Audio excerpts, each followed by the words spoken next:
Olá pessoal, tudo bom com vocês? Eu sou o professor Valdenilson, de língua portuguesa, falando aqui da Zona Leste de São Paulo, a 2 quilômetros do Itaquerão.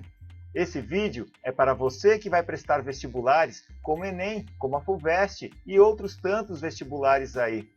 Esse vídeo é para você que vai prestar concursos, para você que quer tirar notas boas na sua escola, para você que quer aprender mais sobre a nossa língua, para você que quer evoluir profissionalmente com um domínio maior da sua língua. Bom, esse daqui é o terceiro vídeo de interpretação de textos. Muito bem, neste vídeo nós faremos atividades juntos. São questões de vestibulares e de concursos. Espero que vocês gostem. Vamos direto para as atividades? Vem com a gente! Este é o canal Toque na Cuca. Toque na sua cuca. Se você gostou, inscreva-se, dê o seu joinha, convide seus amigos para participar do nosso canal. Agradeço muito a participação de todos vocês. O nosso canal está tendo uma grande receptividade por todos. Meus queridos alunos, meus queridos amigos. Beijo nos corações. Vamos lá? Olha o nosso coleguinha, divertindo-se com a aprendizagem. O conhecimento é divertido. Vem aprender diferente. Vem aprender com a gente. Toque na cuca. Toque na sua cuca. Essa aula é para os alunos nota 10. Bom, antes de começar a aula, vamos fazer uma breve revisão. Vamos ver? Anota aí, pessoal. Vocês se lembram do que são os conhecimentos de mundo? Muito bem, ao longo da sua vida você reuniu diferentes conhecimentos. Conhecimentos sociais, históricos, culturais, conhecimentos linguísticos, modelos textuais, ou seja, uma carta, né, por exemplo, modelos textuais globais e conhecimentos de interação social. Então, contato com outras pessoas, você vai adquirindo diferentes conhecimentos. Contextualizadores imediatos, nós temos, por exemplo, nos textos, quando você lê, você vê a data, e às vezes ela está relacionada a algum momento importante que pode interferir na produção desse texto, né? O local onde foi produzido. Os elementos gráficos, por exemplo, uma foto, um quadro, uma textura de cor, tá bom? Seção onde está, por exemplo, em uma seção do jornal, isso dá uma pista muito boa para você. O local, né? Seção ou local onde o texto foi impresso. O suporte, ou seja, onde ele foi impresso para chegar até você. Esse texto ele pode estar na internet, ele pode estar em uma revista, e dependendo da revista, ela tem um público específico, né? Por exemplo, uma revista Exame tem um público diferente de uma revista como a Todatim. O título do texto, o autor do texto, também é importante. Se for, por exemplo, uma obra literária, o estilo de época também poderá ser importante. Pode estar relacionado a uma corrente ideológica e o início do texto também é muito importante. Normalmente, é algo que vocês não podem esquecer. O início do texto e o título. A linguagem pode ser verbal ou uma linguagem não verbal. O sentido denotativo, vocês lembram? É quando o sentido é direto. Lembra daquela situação do de? De sentido direto, denotativo. Ou seja, a palavra representa o objeto. Sentido objetivo, ou seja, todas as pessoas deverão ter a mesma interpretação desse texto. Normalmente são textos para divulgação de conteúdo científico. Podem ser também textos informativos. Tá bom? O sentido conotativo, ele tem o sentido figurado, sentido poético, sentido metafórico, sentido subjetivo. E ele é muito comum em textos literários, como poemas, romances. Tá ok? Deu para já identificar aí a atividade? Então vamos prosseguir agora. Vamos ver. Olha só. Um cartaz desse você já deve ter se defrontado com um. Aviso, o ambiente está sendo filmado, as imagens são confidenciais e protegidas nos termos da lei. E aí, olha a pergunta. A presença desse aviso em um hotel, além de informar sobre um fato e evitar possíveis atos indesejados no local, tem como objetivo implícito tem a ver com conotação, né, gente? Ou seja, não é uma informação direta. Ou seja, você tem que ler nas entrelinhas. As alternativas: isentar o hotel de responsabilidade por danos causados aos hóspedes. Vocês podem parar o vídeo para fazer a atividade, tá bom? Isentar o hotel de responsabilidade? Não é esse o objetivo, né? Impedir a destruição das câmeras como meio de apagar evidências? Não, se você parar para refletir, a imagem ela é gravada em outra área, às vezes até pela internet, né? Então não adianta nem você arrancar a câmera ou o aparelho, porque a imagem às vezes é gravada em outro lugar. Então a B também não é a alternativa correta. Assegurar que o hotel resguardará a privacidade dos hóspedes. Pode ser, né? Você pode até colocar uma interrogação aqui, assim, ó, quando vocês fizerem questões assim, põe uma interrogação aqui na frente, que pode ser a alternativa correta. D. Inibir as pessoas de circular em uma área específica do hotel? Será que é esse o objetivo? Inibir as pessoas? Não, né? Desestimular os hóspedes que requisitem as imagens gravadas? Não, né, pessoal? A alternativa correta é a letra C. Tá ok? Sempre lembrem, há uma ou duas alternativas que são impossíveis de serem as corretas, tá bom? Prova Brasil de 2007. Olha aqui, primeiro quadrinho. Está tudo errado, menina. Pechinchar não é com X, e sim com CH. Então tá aqui uma formiguinha grande, outra pequenininha, né? E aí, segundo quadrinho, e assim, é interessante porque é uma personagem que não é tão comum. Algumas pessoas conhecem, outras não. Tá ok? Olha lá, Rio de Janeiro. Mas isso não pode interferir. Olha o segundo quadrinho. Para aprender, escreva aí o verbo pechinchar 200 vezes. Olha, eu já tive professores que eram desse jeito, viu? E você tinha que fazer realmente, senão a coisa ficava feia. Aí no último quadrinho, olha o que a formiguinha, a aluna, fala. Ah, professora, deixa por 100, vá! O que torna o texto engraçado é que... Então olha só, você tem que identificar qual é o humor do texto. A aluna é uma formiga? Isso é até engraçado, mas não é essa a questão. B. A aluna faz uma pechincha. Olha, nessa B você tem que identificar onde que está a pechincha. Você consegue identificar qual é a pechincha que está acontecendo aí? Ah, se você disse que no terceiro quadrinho a formiguinha conversa com a professora para que fique tudo por 100 cópias apenas, né? Então, você acertou que realmente está pechinchando, mas eu não sei se ainda isso daqui é o humor, né? A professora, Natse.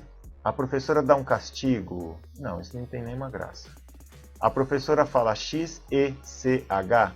Turma, é o seguinte, para os mais distraídos, grande parte dos alunos costumam assinalar essa D. Mas realmente o humor está presente aqui, ó, nessa B. Ou seja, a palavra discutida é pechinchar. E se você se recordar do significado dessa palavra, é você discutir aí para reduzir, né, o custo de algo.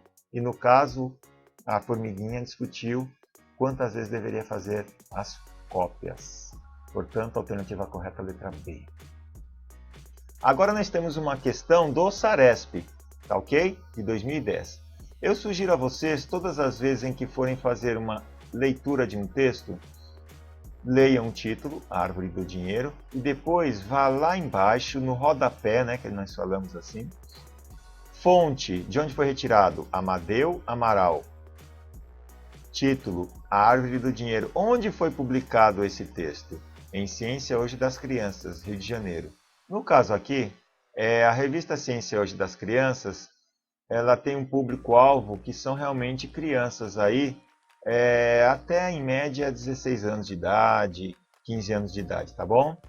E ó, alguns textos são de ciência e dentro da revista ela também possui alguns textos literários. Vamos lá para o texto.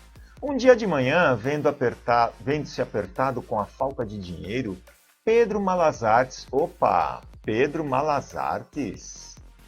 Pessoal, se você pesquisar na internet, Pedro Malas Artes é uma personagem da literatura tanto espanhola quanto portuguesa, tá ok? Algumas das características do Pedro Malas Artes são: ele é uma pessoa pobre, tá ok? Mas ele é muito perspicaz, ou seja, possui uma inteligência muito grande para poder se sobressair de uma forma meio malandra, né, de situações. E o Pedro Malas Artes, em suas histórias, grande parte delas, ele atua como se fosse um Robin Hood, ou seja, ele consegue livrar alguns dos seus amigos do domínio e da exploração dos mais ricos, dos mais poderosos, né, daquela época. Então, assim, em outras histórias, ele mesmo consegue se safar, né, ou enganar as pessoas mais ricas. Por quê? Porque a pobreza sempre é explorada pelos poderosos, né? E como que as pessoas mais simples vão conseguir encarar essas pessoas? Apenas pela malandragem, né? Pela perspicácia. Então aqui, um dia de manhã, vendo-se apertado com a falta de dinheiro, Pedro Malas Artes arranjou com uma velha um bocado de cera e algumas moedas de vintém e caminhou por uma estrada afora. Turma, cera, em algumas situações ela pode funcionar como uma cola, né? Mas o problema é que a cera, em contato com muito calor, ela derrete, tá bom? É só lembrar daquele museu da Madame Tussauds, né? As peças, né, as esculturas, elas precisam ficar até no máximo uma determinada temperatura, porque senão começam a derreter e deformar. E aí vamos lá. Chegando ao pé de uma árvore, parou e pôs-se a pregar os vinténs à folhagem. Olha só, ele pegou a cera e começou a pregar as moedinhas nas folhas, com a cera que levava. Não demorou muito para aparecer na estrada um boiadeiro.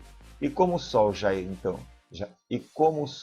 levantando fosse derretendo a cera e fazendo cair as moedas, Malas Artes apanhava-as avidamente. O boiadeiro curioso perguntou-lhe o que fazia. O espertalhão explicou que as frutas daquela árvore eram moedas legítimas e que ele as estava colhendo. O homem mostrou desejos de ficar com a árvore encantada e, engambelado por Malas Artes, acabou trocando-a pelos boizinhos. Bom, tem duas palavras aqui que eu acho que você consegue identificar sem a consulta do dicionário, mas é bom também pegar o dicionário para confirmar. Apanhava as moedas que caíam. Ele apanhava-as avidamente, ou seja, rapidamente, com uma disposição, né, muito grande. Outra coisa, a outra palavra é: o homem mostrou desejo de ficar com a árvore encantada e engabelado por Malas Artes. Engabelado, dá para imaginar, porque o homem deu os bois pela árvore. Consegui identificar? Isso, enganado. Depois Malas Artes pôs-se ao fresco, levando os bichos, e o boiadeiro ficou a arrecadar os vinténs que tombavam. Os vinténs acabaram-se logo, e o triste compreendeu que havia sido enganado. A palavra a personagem tem origem grega. Aqui eu não alterei, deixei do jeito que estava no original, tá ok? Então a questão é: no texto a personagem Pedro Malas Artes é caracterizado como aquele que ele é curioso? Não, né? Ele é intrometido? Não. Astuto ou indiscreto? Olha, intrometido ele não se intrometeu em nada, né? Ele não foi tratado do problema de ninguém. Astuto. E eis aí que, se você não tiver um domínio de língua portuguesa, um domínio vocabulário mais amplo, pode se prejudicar. A alternativa correta é astuto, ou seja, perspicaz, né? Inteligente, malandro. Então, pessoal, você também não pode esquecer de ler aqui o rodapé do texto. Quem que é o autor? P. Saldanha. Qual que é o título? As Amazônias. E aqui, Rio de Janeiro de Ouro. Bom, não dá para saber se era um jornal e se esse texto ele é um texto com um texto denotativo ou conotativo. Mas olha só, de ouro pode estar relacionado a um texto que informativo, portanto linguagem denotativa, tá ok? Então vamos lá para a leitura do texto. As Amazônias. Esse tapete de florestas com rios azuis que os astronautas viram é a Amazônia. Ela cobre mais da metade do território brasileiro. Quem viaja pela região não cansa de admirar as belezas da maior floresta tropical do mundo. No início era assim, água e céu. É mata que não tem mais fim, mata contínua, com árvores muito altas, cortada pelo Amazonas, o maior rio do planeta. São mais de 1000 rios desaguando no Amazonas. É água que não acaba mais. Vamos para a questão? No texto, o uso da expressão água que não acaba mais revela o quê? Admiração pelo tamanho do rio? A ambição pela riqueza da região? Medo da violência das águas? Surpresa pela localização do rio? Se quiser, pode parar as imagens agora, tá ok? Bom, vamos ver aqui, ó. Água que não acaba mais. Água que não acaba mais. É surpresa pela localização do rio? Não, né? Não é. Tem nada a ver. Você assinalou essa, estou até com pena de você. Medo da violência das águas? Por acaso em algum momento foi falado que ele estava navegando por esse rio? Só lamento se você assinalou essa. Aqui, ambição pela riqueza da região? Pessoal, está falando alguma coisa aqui sobre transporte de riquezas, de produtos? Não, né? Portanto, a alternativa correta é a admiração pelo tamanho do rio, água que não acaba mais. Tá ok? Apesar de ser um texto informativo, em algum momento ele deixou transparecer seu impacto emocional. O texto trata. Bom, sempre que você se defrontar com uma questão dessa, eles estão querendo saber se você é capaz de identificar qual é o assunto principal do texto. Então o texto está falando sobre a importância econômica do Rio Amazonas? Acho que não, né? Não está falando de transporte de nada lá. Das características da região amazônica? Não sei, pode ser. De um roteiro turístico da região do Amazonas? Espera aí. Para ser um roteiro turístico, se você já leu algum, é necessário falar sobre hotéis, né? Lugares turísticos. Então, se você assinalou essa, coitado, né? Essa tem nada a ver também. Do levantamento da vegetação amazônica. Pessoal, está falando de água também, não é? Não é somente da vegetação. Portanto, se você assinalou a D, só lamento. Diante de tudo que foi apresentado, a alternativa mais adequada seria a letra B. B de nádegas. A frase que contém uma opinião. Turma, é o seguinte, há diferentes provas aí, avaliações, em que você tem que identificar a opinião e, portanto, né, quando se trata de opinião, eu já comentei com vocês que o texto é um texto informativo, mas em determinados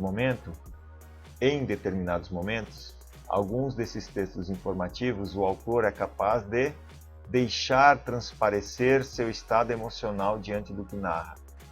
Tá ok? Então, quando falar de opinião, tente identificar algum trecho em que fique transparente a manifestação da emoção do autor.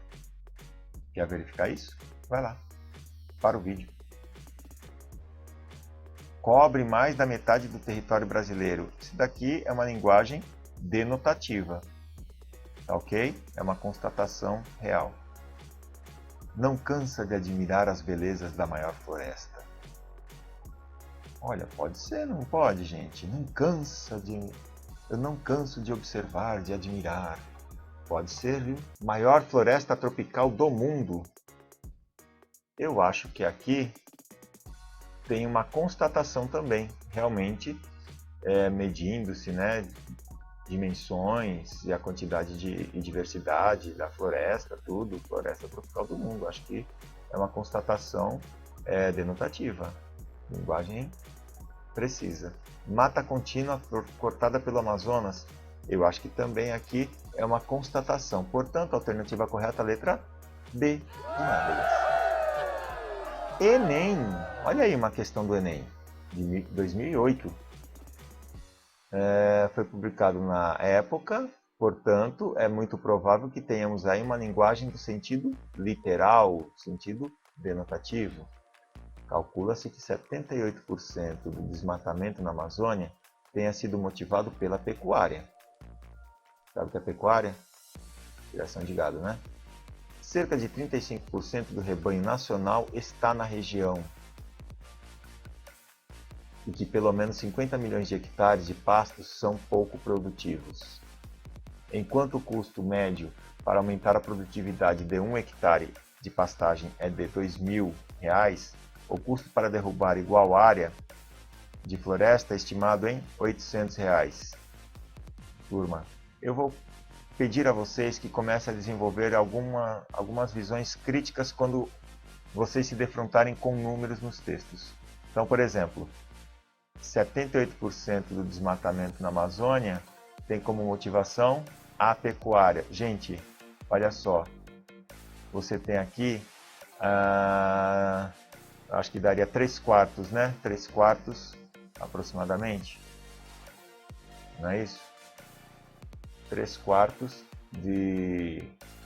supera 3/4 do desmatamento é motivado pela pecuária. Então, assim, não é para explorar a árvore, nada disso. Não. É para criar pastagem para o boi comer capim. E aí, olha só, 35% do rebanho do Brasil inteiro está na região da Amazônia. Então, turma, olha só, você tem aí 1/3 de todo o rebanho do Brasil está lá. Aí você para e vê aqui essa parte. Eu vou pular as outras, porque essa daqui é quem interessa muito. Se você for querer aumentar a produtividade de 1 hectare de pastagem, tudo bem? Você quer melhorar a grama, né? Para o boi poder comer sem precisar derrubar mais árvores. Sabe quanto você vai gastar? R$ 2.000 para cada hectare. Mas se você quiser que seu boi continue engordando bastante, mas não quer gastar esses R$ 2.000, sabe o que você faz? Você derruba mais mata e gasta apenas R$ 800. Percebeu? É isso sim. O que estimula novos desmatamentos. Adicionalmente, madeireiras retiram as árvores de valor comercial que foram abatidas para a criação de pastagens. Então, assim, eles vendem um pouco das árvores que são boas, né, nobres, e o resto eles derrubam e tacam fogo.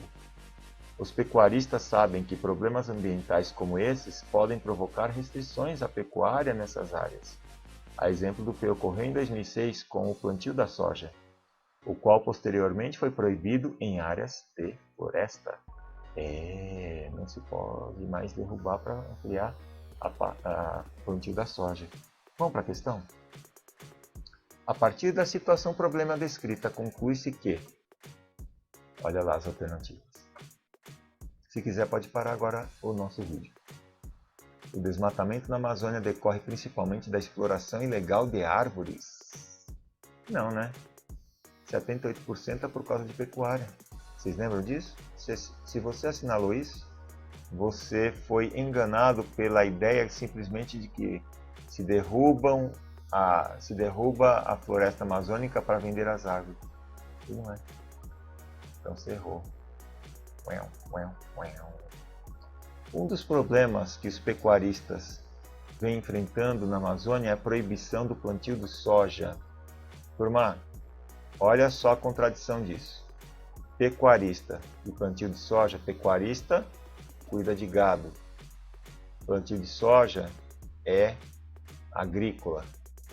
Então, se você assinalou, só lamento. A mobilização de máquinas e de força humana torna o desmatamento mais caro que o aumento da produtividade de pastagens. Você coloca a máquina e desmata. Isso fica mais caro do que aumentar a produtividade espartana. Não, meu, tem nada a ver, é o contrário disso. O superávit comercial decorrente da exportação de carne produzida na Amazônia compensa a possível degradação ambiental. Tem nada a ver, meu. Nada a ver. Vamos para a última? A recuperação de áreas desmatadas e o aumento da produtividade das pastagens podem contribuir para a redução do desmatamento na Amazônia. Você assinalou isso?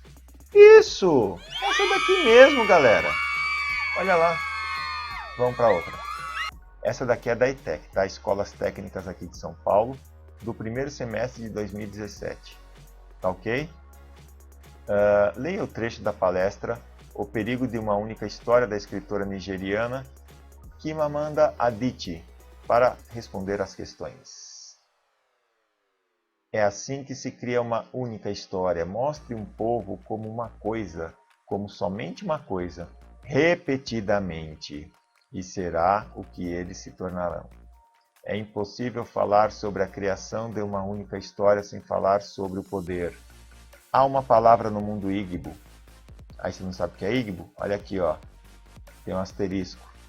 Vem aqui embaixo. Está aqui a palavra Igbo. Sociedade da região da Nigéria. O que eu lembro sempre quando falo sobre as estruturas de poder no mundo, e a palavra é Nkali. Acho que é assim que pronuncia. É um substantivo que pode ser traduzido como ser maior do que o outro. Como os nossos mundos econômico e político, as histórias também são definidas pelo princípio do Nkali. Como são contadas, quem as conta, quando e quantas histórias são contadas, tudo realmente depende do poder. Vamos para a questão?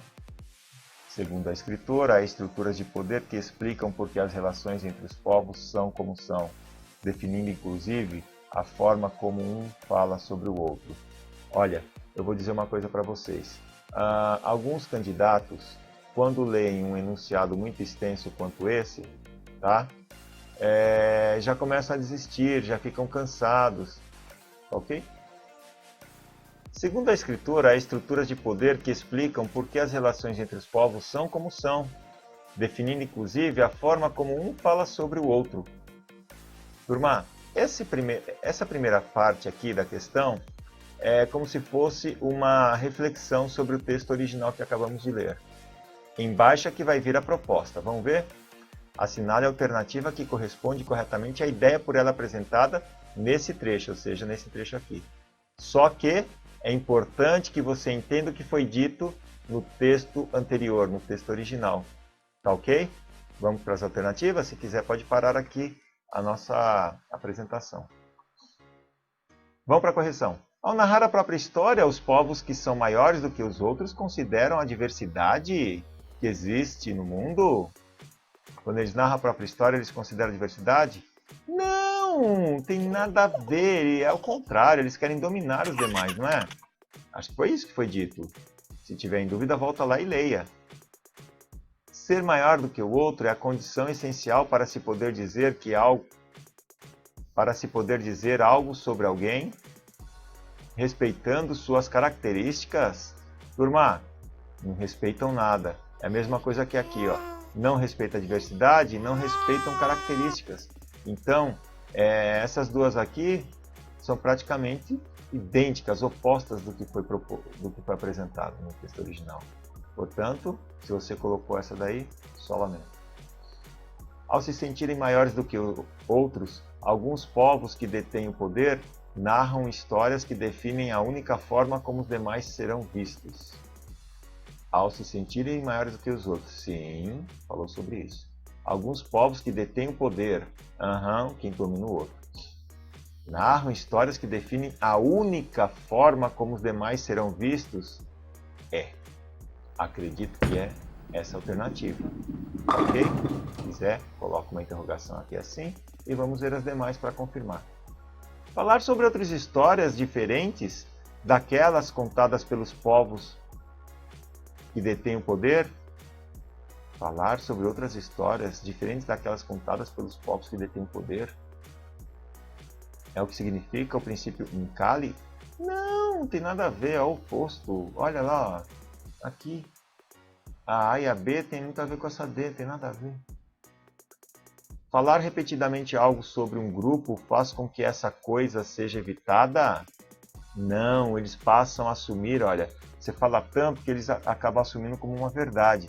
Portanto, se você assinalou a letra C, isso está correto. Olha aqui uma da Unicamp, quentinha, olha, de 2018, o vestibular que foi feito ano passado para quem iniciou o curso em 2018. Fiz umas adaptações aí. E você vê que é o seguinte, olha aqui embaixo. Não tem um título ali em cima, mas lá embaixo, no rodapé, você vai ter Caco Barcelos, o repórter. Erros históricos nascem da imprecisão jornalística. Pessoal, tudo indica que nós estamos diante de um texto informativo e esse texto possui uma linguagem denotativa. Numa entrevista ao jornal El País, em 2016, feita em um congresso de jornalistas investigativos, o jornalista, olha aqui, eles estão contextualizando como que aconteceu a produção desse texto, né? O jornalista Caco Barcelos comenta que novos profissionais não deveriam atuar como porta-vozes de autoridades. Aí você fica assim, caramba, ele está batendo de frente com os jornalistas, né? Mas pensa aqui, ó. O jornalista não deve atuar como porta-voz. Porta-voz, gente, é simplesmente você reproduzir apenas o que os outros dizem sem fazer questionamentos e investigações paralelas. Tá ok? Tá? Abre aspas. Portanto, se você tem aspas, você está reproduzindo a fala de alguém. Tá ok? Neste caso, tá? Existem outros usos para aspas, mas nesse caso é para reproduzir a fala do Caco Barcelos. Tenho maior encanto, admiração e respeito pelo jornalismo de opinião. Jornalismo de opinião, tá bom? O que critiquei lá é quando isso vai para a reportagem. Turma, existem espaços no jornal onde a pessoa, o profissional, emite sua opinião, ou seja, como indivíduo, como profissional, como especialista em um assunto. Agora, o jornalista, quando produz uma reportagem, não é interessante para ele demonstrar a sua opinião. Não acho legítimo. O repórter tem o dever de ser preciso. Pode ser até analítico, mas não emitir juízo. Na reportagem de rua, fico imbuído, inclusive, de melhor informar o meu colega de opinião. Se eu não fizer isso de modo preciso e correto, ele vai emitir um juízo errado sobre aquele universo que estou retratando. E não só ele, mas também o advogado, o sociólogo, o antropólogo e mais para frente o historiador. Ó, aqui eu pulei um trechinho, tá? Senão fica muito longo o texto. Por isso que tem esse sinal aqui assim, a reticências dentro de parênteses, porque foi retirado um trecho. Por exemplo, essa matança que a polícia militar provoca no cotidiano das grandes cidades brasileiras. Isso é muito mal reportado pela mídia no seu conjunto. Quem sabe lá no futuro o historiador não passa em branco por esse momento da história. Não vai poder dizer, olha, os negros pobres do estado mais rico da federação estão sendo eliminados com frequência de 3 por dia, 1 a cada 8 horas. Interessante isso, né? Isso é triste que ele fala, uma realidade. Se o repórter não fizer esse registro preciso e contundente, a cadeia toda pode falhar, e começar pelo jornalista de opinião. Você é capaz de identificar aqui qual é o objetivo dele ao falar para o repórter, né, que faz o levantamento da matéria-prima mesmo do jornalismo? Vocês sabem identificar qual que é o objetivo dele fazer essa crítica? Simplesmente porque esse repórter ele tem que procurar isentar-se, distanciar-se e mostrar precisão nas informações. Para quê? Porque mais adiante você pode ter um sociólogo, um historiador, algum pesquisador que vai utilizar isso como fonte de pesquisa para tirar juízo, né? Opinar sobre o assunto. De acordo com a posição defendida por Caco Barcelos com relação a seus leitores, uma reportagem exige do jornalista Conhecimento preciso do assunto, uma vez que seu objetivo é convencer o leitor a concordar com o que escreve para evitar que ele cometa erros. Você assinalou isso? Meu Deus, não faça isso. Olha só, o jornalista ele não está assim querendo convencer ninguém a concordar com o que ele escreveu. Ele só tem que apresentar, a reportagem ela só tem que apresentar o fato como ele aconteceu. Tá ok? Então assim, outra coisa, conhecimento preciso do assunto? Não. O repórter, ele é um investigador, ele pode fazer levantamento de informações, consultar pessoas que dominam o assunto, tá ok? Então, é até interessante colocar essa questão aqui para que vocês reflitam sobre isso. Não é essa daí, só lamento se você assinalou. Investigação e precisão no tratamento do assunto, porque ela vai servir de base para outros artigos. Investigação e precisão. Base para outros artigos, sim, acho que é por aqui. Vamos ver o restante, que ainda tem mais um trecho. Pode ser que, né, tropece aqui. Permitindo que o leitor tire suas próprias conclusões. Acho que é aqui mesmo. Vamos ver a C. Investigação e precisão na abordagem dos fatos. Tá certo. Já que ele também emite seu juízo sobre o assunto, não, ele não quer que emita juízo, cai fora, não é isso. Conduzindo o leitor a aceitar a história que narra. Olha, se não bastasse aqui, já contradiz, aqui também já contradiz. Então, se você assinalou aqui, só lá. Essa daqui é impossível, né, de ser assinalado. D. Conhecimento preciso dos fatos tratados. Já falei que não precisa disso. Mas vamos ver o restante. Vamos insistir um pouquinho. Para que no futuro o leitor seja levado a crer que o repórter registrou sua opinião de forma equilibrada. Gente, registrar sua opinião eles não querem, tá bom? Então se você concordou comigo e assinalou a letra B, isso, você acertou! Aqui é muito legal, olha só. Esse daqui é o Fernando Gonçalves. Vamos lá para o Níquel Náusea. Então nós temos aqui 3 quadrinhos, e aí o garotinho está com o que aqui na mão? Acho que é um celular e uma ave, né? Estranha, ainda não dá para saber o que é. Alô! E de repente, flop. Peraí, que ave é essa?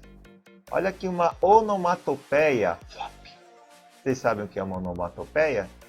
Isso, quando as palavras procuram reproduzir sons, como tic-tac do relógio, o zumbido, zoom do carro, zoom, né? Essas coisas todas, o toim da mola, né? Aí o menino responde, meu celular não tira fotos. E aí o bichinho responde, ridículo! No segundo quadrinho, a atitude da ave evidencia que ela é agressiva, exibicionista, egoísta ou tímida. Eu não vou falar nada. Se você por acaso assinalou a letra B, isso, você acertou! O Nesp 2018, olha só, uma tirinha muito legal. Eu adoro o Agar. Ou Agar. O horrível do cartunista americano Dick Brown. Vou ensinar-lhe algo sobre a vida. Como assim, papai? Olha o filho Hamlet do Agar. Veja, uma aranha lá no teto. Onde? Onde? Onde? Aí o menino, né, vira a cabeça para cima. E aí quando chega de volta para olhar o prato dele... Ei, onde está o meu bolo de chocolate? Bom, agora, se quiser pode pausar para fazer as questões, tá? Vamos lá para a correção. O ensinamento ministrado por Agar a seu filho poderia ser expresso do seguinte modo. Turma, é muito interessante quando eles trazem aquelas frases de moral, né? Moral de algumas histórias. Então, a fome é a companheira do homem ocioso. O estômago que raramente está vazio despreza os alimentos vulgares. Bom, vamos refletir um pouquinho aqui. A fome é a companheira do homem ocioso. Ali tem algum homem ocioso? Não, né? Estão fazendo alguma coisa. O estômago que raramente está vazio despreza alimentos vulgares? Não, não tem nada a ver. Nada é mais útil ao homem do que uma sábia desconfiança. sábia desconfiança, sábia, saber, né? Inteligência, desconfiança. O que aconteceu ali? Você consegue identificar o que aconteceu aqui no segundo quadrinho? Qual que é o ensinamento? O pai fala, olha lá, e o filho olha. E quando ele volta, não tem mais o bolo foi comido pelo seu próprio pai. Tem que desconfiar do pai? Se você assinalou essa, você acertou. Isso! D. Muitos homens querem uma coisa, mas não suas consequências. Tem nada a ver, né, com a situação. É impossível para um homem ser enganado por outra pessoa que não seja ele mesmo. Olha, quando eu aplico essa questão, muitos alunos assinalam essa aí. E eles brigam depois. Bom, agora nós vamos trabalhar um poema, ok? É de 2007 e foi adaptado. Então o poema é o Poema Esquisito, de Adélia Prado, essa mineira que foi lançada ao mundo da literatura por ninguém menos que Carlos Drummond de Andrade. Ela traz um olhar, uma conexão feminina muito grande em seus textos.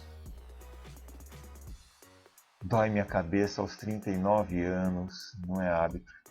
É rarissimamente que ela dói. Ninguém tem culpa. Meu pai, minha mãe descansaram seus fardos. Não existe mais um modo deles terem seus olhos sobre mim. Mãe, ó pai, meu pai, onde estão escondidos? É dentro de mim que eles estão. Não fiz mausoléu para eles, pus os dois no chão. Nasceu lá porque quis, um pé de saudade roxa que abunda nos cemitérios.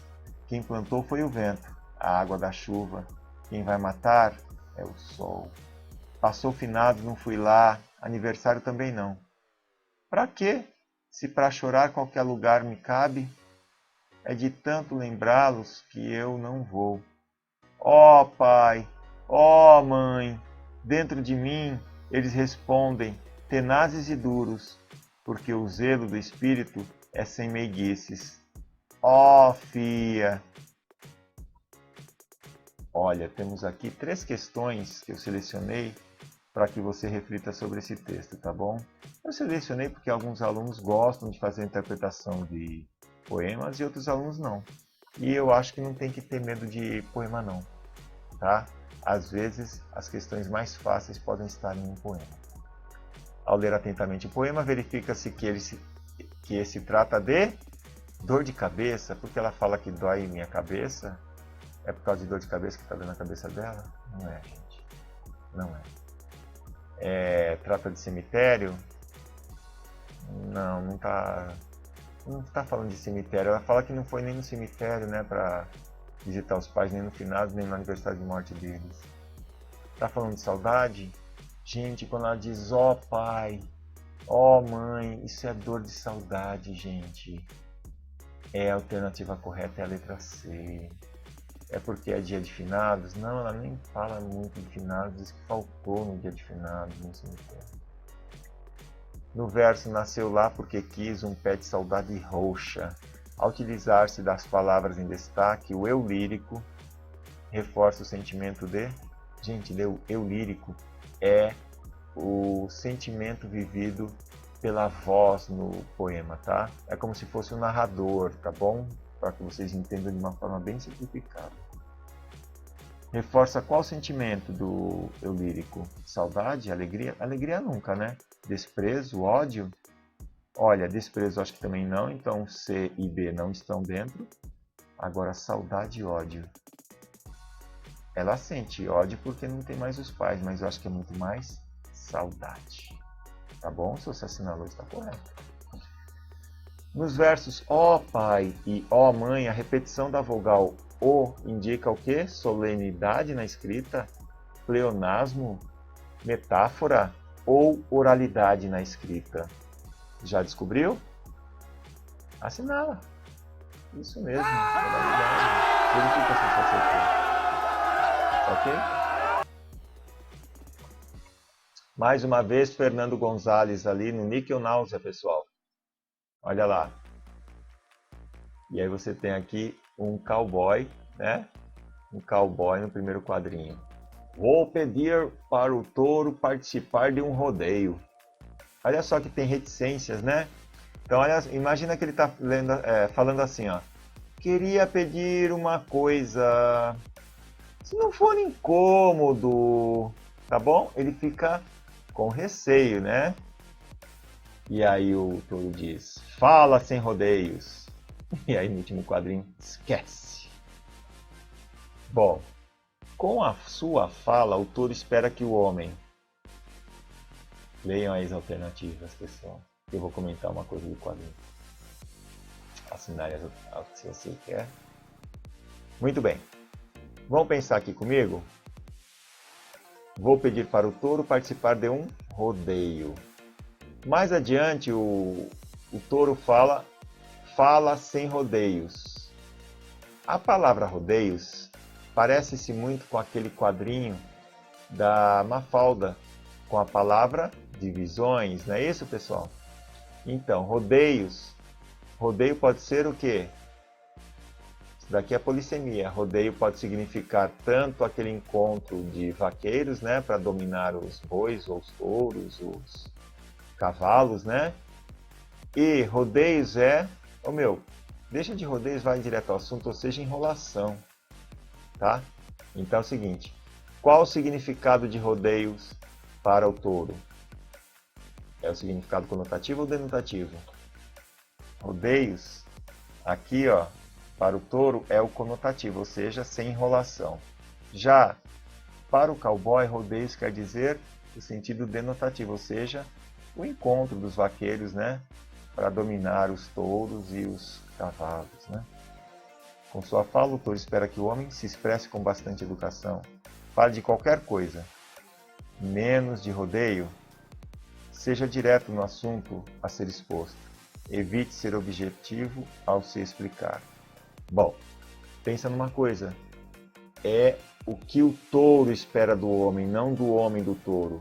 Tá ok? Então, se você assinalou a alternativa C, acertou. Isso! Tem que ser direto, né?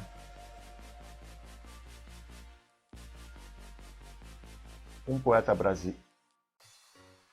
Enem 2006. Um poeta habitante da cidade de Poços de Caldas, Minas Gerais, assim externou o que estava acontecendo em sua cidade. Olha como que nós podemos definir que aqui trata-se de um poema. Cada uma das linhas, né, não começam da margem, tem uma certa distância. E, em determinado momento, muda-se de linha sem que tenha chegado até o final dessa linha. Olha só. Portanto, aqui nós temos o verso, verso, verso, verso, tudo verso. Tá ok? Lá embaixo, olha, Hugo Pontes, a radioatividade e o lixo nuclear. Tá? Então nós temos aí o texto poético.